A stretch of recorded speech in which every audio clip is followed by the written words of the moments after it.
Bonjour. Eh bien, me revoilà pour vous raconter une nouvelle histoire tirée des contes de Perrault, l'histoire des fées. Il était une fois une veuve qui avait deux filles.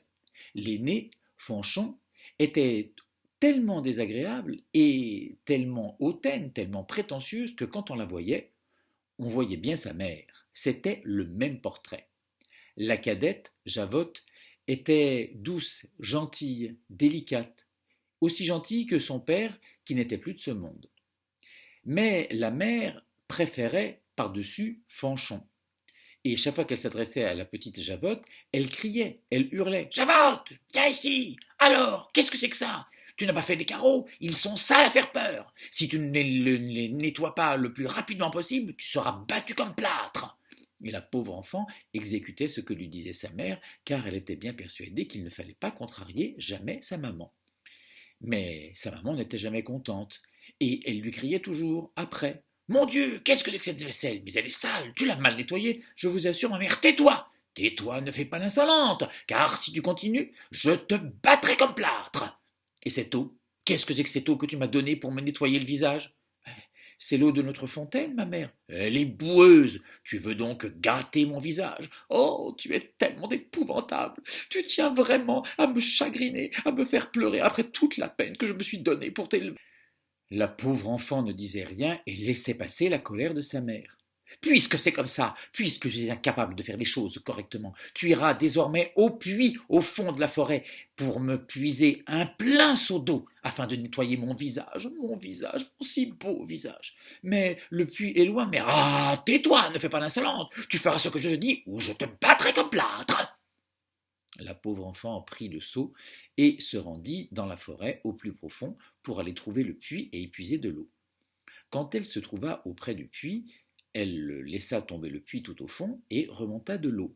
Et à cet instant, une vieille femme, pauvrement vêtue, s'approcha d'elle et lui dit Mon enfant, aurais-tu la gentillesse de me donner à boire?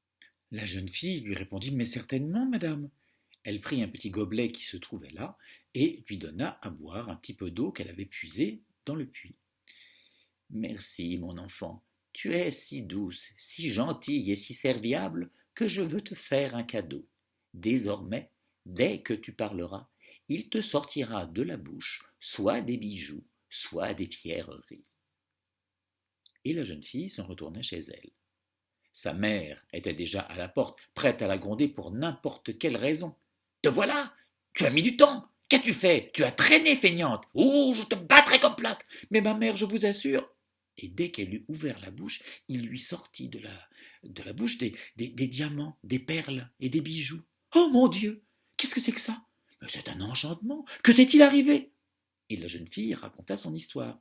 Et plus elle parlait, plus il lui sortait de la bouche des merveilles. Oh, il faut absolument que ta sœur aînée, aille au puits, elle aussi.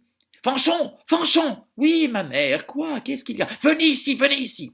Qu'est-ce qu'il y a? Regardez ce qui sort de la bouche de votre sœur. Allons, petite sotte, parle donc. Et la sœur parla, et il arriva ce qu'il arriva.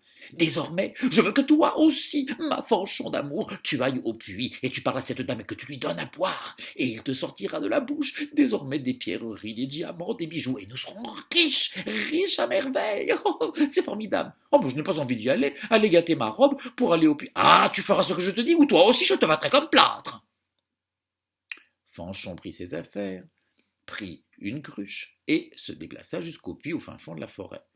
Et là, quand elle fut au puits et qu'elle laissa tomber la cruche dans le puits à l'aide d'une corde et qu'elle la remonta, à cet instant précis arriva une femme merveilleusement vêtue, une princesse, une merveille. C'était la même fée, mais qui avait changé d'apparence. Belle jeune fille, s'il te plaît, aurais-tu la gentillesse de me donner à boire de ta cruche, s'il te plaît? Vous donnez à boire. Je ne suis pas la servante de madame. Si madame a soif, madame n'a qu'à se servir elle-même. Oh, mais c'est incroyable, ça, c'est incroyable. Tu es si méchante et si peu serviable, lui dit la fée, que j'ai bien envie de te faire un cadeau. Désormais, dès que tu parleras, il te sortira de la bouche soit des serpents, soit des crapauds. Et la jeune fille s'en retourna chez elle. La mère était à la porte, toute impatiente. Alors, tu l'as vu? Que t'a-t-elle dit? Que t'a-t-elle dit? Et elle raconta son histoire. Et sitôt qu'elle parla, il lui sortit de la bouche 3 crapauds et 2 vipères. Ah, mon Dieu, mais quelle horreur! Oh, tout cela est de la faute de ta sœur. Où est-elle? Où es-tu? Javotte, viens ici, je te battrai comme plâtre. Mais la pauvre enfant avait bien senti qu'il n'était plus temps pour elle de rester dans cette maison et avait fui. Et elle marcha longtemps dans la forêt. Puis elle trouva une petite cabane et s'y reposa.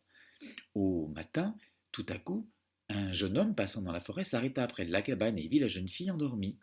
Mais que fais-tu là, jeune fille? Tu as l'air perdue. Tu es seule? Abandonnée? Et la pauvre jeune fille raconta son histoire.